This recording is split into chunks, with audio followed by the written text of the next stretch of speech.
Welcome to Dare a New Belief, a place to discover what is possible for your life after the loss of a loved one, and where you will find inspiration, insight, support, and love, and hopefully a bit of laughter to help you through your day. Now, here's your host, Nada Hogan.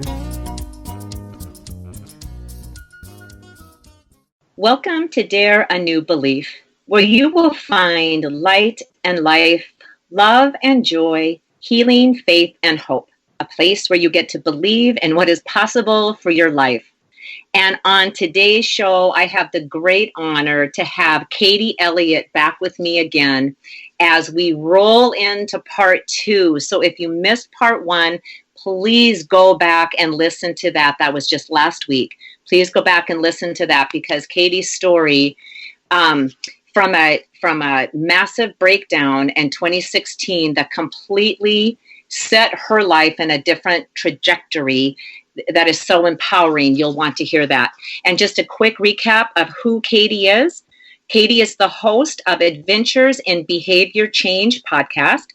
She is also a successful author, artist, musician, and the creator of, I want to say Amiko, but that's not right. How do you say it, Katie? Well, I say Amiko, but I don't know how to say it properly. AmikoCards, which means friend. And so it's such a beautiful name of the AmikoCards. She is also the creative mind behind Little Challenges, where she uses ideas, inspiration, and practical tools to help make the messy business of being human just a little bit easier. When Katie had a life-changing breakdown in 2016, and she started to teach herself how to have a happier, healthier, more productive life. And within 4 months, I love that. It wasn't 16 more years. It was 4 months. That's how powerful this human spirit is. And in 4 months, she no longer qualified for any mental health diagnosis for the first time in her adult life. And she has remained well ever since. Katie, thank you so very much for being with us. And the listeners, again, I am so very grateful. Oh, it's a pleasure. Well, I have to tell you. So a couple of things. So from our first conversation, a couple of things. When you said your sons now are 16, I believe you said 16 and 18. And I thought, you know what? That's another thing and you don't need to reveal your age, but you look so young to me that I thought, wait, 16, when you said kids, I was thinking infants, like 2 and 4 years old, not 16 and 18. Oh, I love you even more now. Oh, it's so true. And I was on your website looking all over. I have all kinds of different pictures of you and videos of you. And it's like, yeah, wait, what? 16 and 18? That's not correct. So you look wonderful in that. And not that that's part of all of this, except that because you were in such a dark place. And people think that when you're in such a dark place, you can never come out of it, or it's always going to be part of me. And you're going to see it on me. And I never knew this part of you until this conversation, Katie, when I met you in Florida a little over a year ago. To me, you're just such a beacon of health. You look so vibrant and alive and wonderful. I never knew any part of this story where you almost took your life or attempted to take your life and had a nervous breakdown in 2016. And from that part on, everything in your life changed. So this is where I want to pick up. So listeners, please go back and listen to part 1 so you understand the full gist of this. So before we get into what's going on now, you also said when you were young that you, when you were 12 years old, the mental health, you felt so different than others. And you're so right, because you said this too. I think we all feel like we're so different, but nobody ever tells us that feeling that you're feeling is so very normal. This is just how everybody feels. We just feel like we're so alone and separated from everything and everybody. But you would have breakdowns as a teenager and have to leave school, like have gaps in schooling because you were having some mental health struggles. And I thought, God, like, how was that for you? I don't know, but you went to school in England and I don't know how it is here, but how it would be there. But I'm comparing it to the States, and it just seems like in the little town that I grew up in, that people just would be looking at you like the hell is wrong with you? Like now it's even worse because God, like I'm struggling with this. And now people are even looking at me like I'm completely crazy. Like, oh my God. So can you talk about that a little bit before we move into this beautiful work that you're doing now? Yeah, absolutely. I mean, I think at that age, I had my first breakdown when I was 12. At that age, nobody knew what it was. So I had a lot of physical symptoms. I was having tummy aches and I lost a lot of weight and I would be very tired and lethargic. And so I had loads of tests. I had to keep going back to the doctor and the hospital. And then one day the doctor just said to my mum, well, we can't find anything. We think it's in her mind. But in those days, so that was, let me think, that was 1984. I was 12 and people did not, well, certainly in my family, people didn't talk about your mental health. It just wasn't something that was even referred to, I suppose. Right. So it was kind of bewildering. And it was really bewildering to me that I felt as though there was something very wrong with my body. But nobody seemed to be able to find anything. And now looking back, I can see that probably I had a lot of psychosomatic symptoms. So I was very anxious and I was really struggling to fit in socially. And I was also just trying to find my place in the world, trying to figure out a lot of things. As I said last week, I was someone who lived in my head a lot. So I was always analysing things. And probably was thinking in a way that maybe was a bit unusual for a 12-year-old to be quite so analytical and ruminative. But it didn't make sense to me. I didn't know what was wrong with me. And it was very frightening. And I could see that my parents were really worried and it was having quite an impact on the rest of the family. And I absorbed quite a sense of guilt, I suppose, because I wasn't well, but I apparently was making myself ill and I didn't know how I was doing it. So that sowed a seed of not trusting myself, which went on to cause a lot more problems, actually. And the work I do now is very much based on the idea that it's important for us to learn how to listen to ourselves and to trust what we know to be true on the inside, rather than constantly looking outside of ourselves for someone to tell us who we are, what we need. So learning to build that sense of checking in with oneself and having respect for that knowing is very important. And that's something that I really try to encourage in all of the work that I do, because I know what it's like not to do that. And I know where you can end up as a result. Yes. Oh, yes. Because you have a profound story with that. My gosh. So along with having this conversation with yourself, when you sat down at the computer, this was the weekend of your son's birthday, excuse me, and you sat down at the computer and you started to have this conversation where it was coming up. You were just typing this. It's like, I don't even know where this is coming from, but you realized that this was just a part of yourself that was a kinder, much nicer, more compassionate part of yourself. And through that, that's the part that got you on the path. And these, I think you said 13 months, maybe it was 13 months, 14 months. And then you just stopped the writing because then you knew, I mean, this is all part of your journey. And I guess this is what I'm asking you, like, what were some of the most helpful things that you learned during your recovery and tapping into this part of you? I know I can't help it, Katie, man. I know I have this interview with you and I am just all enthralled with this because it is so, if everybody knew that this part of us is always in there, there's this super loving us that's inside of us, and it's just love. And it wants absolutely the best for us. And sometimes it takes the hardest knocks in the world for us to be able to connect with it. I know that's what happened with me. It took us so many hard knocks. I'm a slow learner to begin with, but it's so profound that if everybody just knew that, how life would be so much simpler. And I know that that's what you're doing with with your business and the cards and the things that you do. So I won't interrupt anymore. I'm so excited.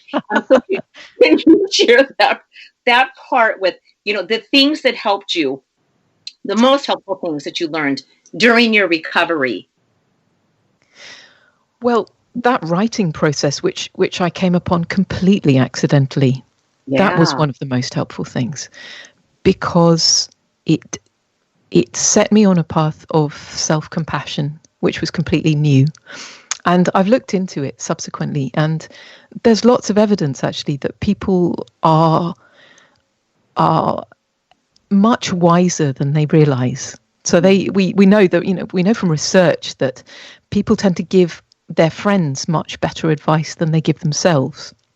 Yeah. But if you're able to give your friend a good advice, it shows that it's in there. So the difficulty often is that there's something obscuring it or obstructing it from getting through. And that was the case with me. So I found that the writing process was a way of kind of tricking my mind, I suppose, so that I could get at the good stuff that at other times I would hear coming out of my mouth when I was talking to somebody else, but I'd never heard pointed towards me, if you like. So that was a useful device. And I think people have their own ways of accessing that wise inner self. I would never suggest that writing is the only way to do it, because I think we're wonderfully creative and we're all very different, and people will find their own way of getting there. But for me, I still can't explain how it is that began. And I can't explain how it is that sometimes I would sit down and start writing about a problem I had no idea how to solve. And then I would literally just type out an answer that made complete sense, that I'd had no access to beforehand. It still amuses me, but I have such respect for that now. And I genuinely believe that we can all find ways of accessing that inner wisdom, because it is there. It's just finding your own route to it, really. So that self-compassion was hugely important. Another thing I think that I really needed to learn was that if you want to change how you're behaving, it's not necessarily the case that you have to throw out everything that went before and then in a big dramatic gesture replace it with a whole load of new stuff. I think I was very all or nothing in my thinking. Things were either terrible or they were wonderful. And when I was recovering from my breakdown, there was a huge temptation to just turn away from everything that I was, everything that I had been, try and reinvent myself totally. But a big piece of learning for me was that making little changes in your life and sort of becoming an experimenter, becoming a scientist, if you like, of your own experience. So to try something and then to try it for a little while and then see what happens and observe and maybe record it in some way by talking about it or by writing it down or whatever you want to do.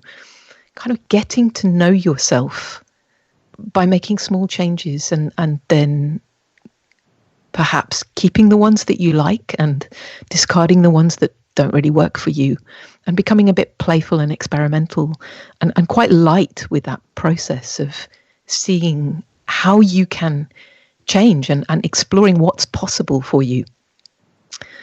That was a big thing, because I think I had always seen things in terms of needing to be big and impressive and important. I was very invested in looking like I was doing important things. And particularly, after coming out of the hospital, I felt like I needed to look like I was doing big, important things, because I had so much I felt I needed to atone for, if you like.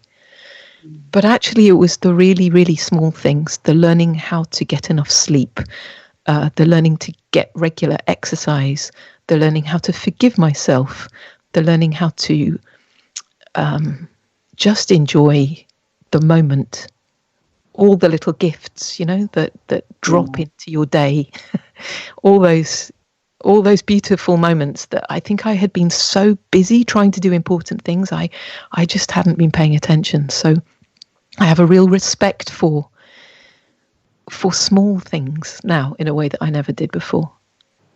Yes, and I would imagine that is the little challenges project. That's how the Little Challenges project was born. Is that correct? Yes.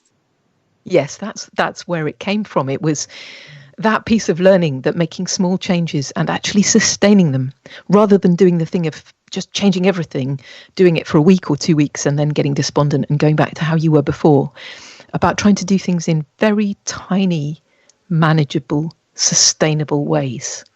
Yeah. That's where that project began, and it's kind of evolved over the last few years, but that was the starting point. Oh, I just love it. And I know you have to love synchronicities. Do you? Oh, I do. Yeah. Yes. Yes. So I was just talking with my branding manager, and we were exactly talking about this, is doing these small changes that are, and the little ones, just the little ones, because those are the ones that they don't have to be these ginormous things, because we end up setting ourselves up for failure so many times because we think we can do it and then we can't. And then it's like, oh, instead of just doing that little stuff, then we just stop and we go back to how we did it before. And then we find ourselves in that same spot and never making progress. So just this whole thing about the little challenges and exactly how you explain it was so ding, ding, ding. I call those God curtsies. When there's one of those synchronistic moments, there's just this God curtsy. And so thank you. Thank you. Oh, lovely. Oh, yes, it's so beautiful. It's so beautiful. So that's why you started the Little Challenges project, correct? It is, yes. Okay. And then from there, how did the cards come into play? Because I looked at your cards and they are phenomenal. They're phenomenal. It's like, how genius. So how did that idea come up? And these are the AmikoCards. Am I saying That's that right? right, the AmikoCards, yes. Yeah. Okay. So how did those come about? Well, what happened was through the Little Challenges project, I set about trying to identify some really small things that could make quite a big difference in one's life, because I knew that some small changes had made disproportionately huge changes in terms of my quality of life and my experience of being here. So I thought it would be interesting to try and figure out what those things were. And also, I like to look at the research and see what we know about human beings and how they respond to certain things. I like to kind of try and ground it in a bit of behavioral science if I can. So I set about researching these things. And I also started up my own podcast, which is called Adventures in Behavior Change. And at the end of each episode of the podcast, I ask my guest for the day if they can suggest a little challenge, which is something that people at home can try that takes no more than 10 minutes, but that can have a surprisingly big benefit, I suppose. Yeah. And what I was noticing was that the same sorts of ideas kept cropping up. So lots of people would suggest a little challenge that involved going out in nature, or maybe getting your body moving, or maybe remembering to drink some water, or maybe to reach out and have a conversation with someone, or maybe to notice things you were grateful for, or to do a kind thing, or to write down everything that's on your mind. Or there were all these things that I knew had been helpful for me. And lots of other people were saying, yes, these things are really helpful for me too. So it occurred to me to start keeping track of what they were. And I wrote them down and I realized there were quite a lot of them. And I looked to see which ones had evidence backing up the fact that they were helpful. And I realized that I had, 50 or so. And for some reason, I started writing them down on cards, because I thought, well, these things could be quite handy for me in moments where maybe I'm not feeling at my best. So I work from home and I get really absorbed in my work, and it's quite easy for me to forget to do basic things that are important for my well-being, like drinking water or, just getting up and moving around. Yeah. So I thought, I know what I'll do. I'll write them down on these index cards, and then if I notice that maybe my mood is dropping a bit, or my energy levels are dropping, or I don't know, I'm just not feeling great, I'll look through these and they'll remind me of the things that can be helpful. Because one thing I do know about myself is that when I get to a place where I'm not feeling great, even though I spend my entire life studying this kind of material, so I know quite a lot about it, I can never remember what's helpful in that moment. It's like I just have a blind spot, and I can't remember what would be a good idea. I don't know why that is, but it was something that I noticed happening time and time again. And it would take someone else to say to me something like, have you actually eaten today? So I thought what I need to do is I need to remind myself. So I started writing these things down on the cards and checking in with myself, and I found them really helpful. And from there, I came up with the idea of turning it into a pack of playing cards that you could actually play games with, but cards which had just a visual symbol that represented those activities that we know from research and from our own experience can really help us to get back on track again. And that's what AmikoCards are. It's a bit like having a friend with you who just nudges you and says, do you think it might be a good idea to whatever it might be? So that's why they're called Amiko, because it means friend. Yes. Oh, I just love that. And I think you said something about having a friend in your back pocket. You could just carry these cards in your back pocket. It's like, oh, that is so perfect, because how many times have we said that? I just wish that I could pull a friend out of my back pocket and sit down and tell me it's all going to be okay. And that's exactly what the cards do, because once you start, because I got to look over, I didn't see the whole entire deck, but I got to look over those. And when it's exactly what a friend would tell you to do, get up and walk, move your body, drink some water, or take a nap, whatever that thing is, it's going to be self-compassion and healing and helpful for you. And it's just so genius. It's so genius. I am just in love with it. So I know that I will be ordering cards. I know that positively for sure. So, and I understand that you have, so the Amiko site you have an Amiko site that also goes along with the cards, and that's a free site. Is that correct or no? Yes, absolutely. So I wanted to be able to collect information relating to each card about the research, about TED Talks, videos, podcasts, whatever it was. But I wanted the cards themselves to be really, really simple, so that even if you're not feeling great and you don't want to read lots of stuff, you can just look at the pictures and check in with yourself and think, would this help right now?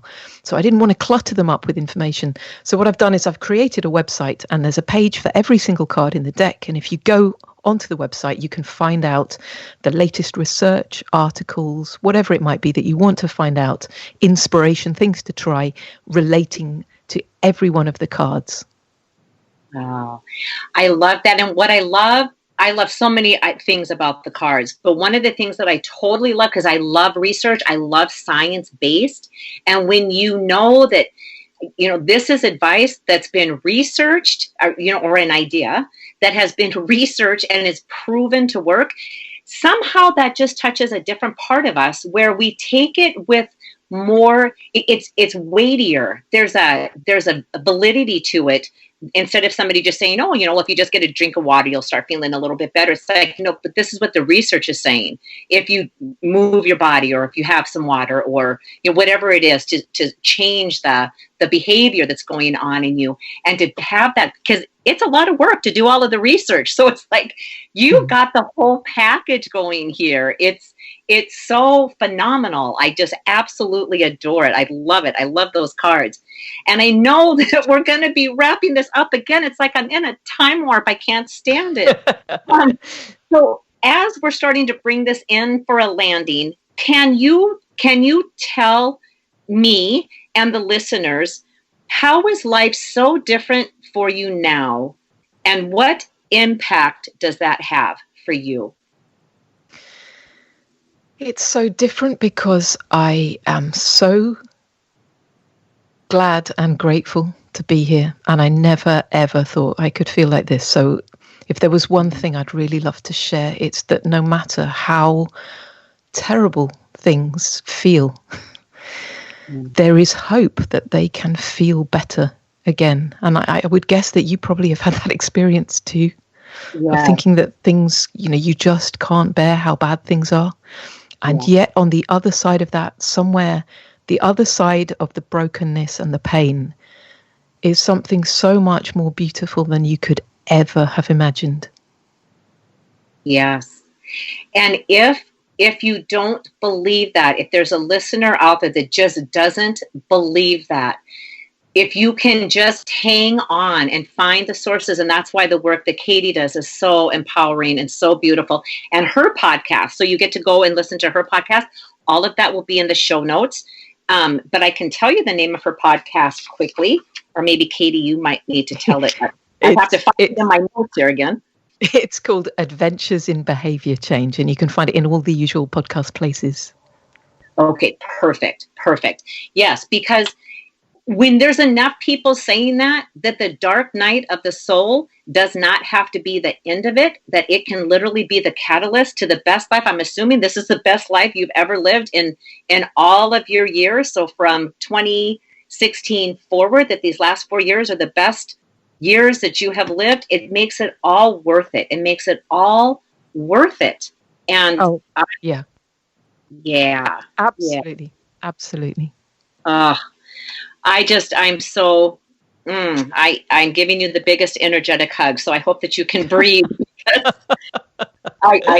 I am in such a state of gratitude. I feel like I'm not even in my chair right now.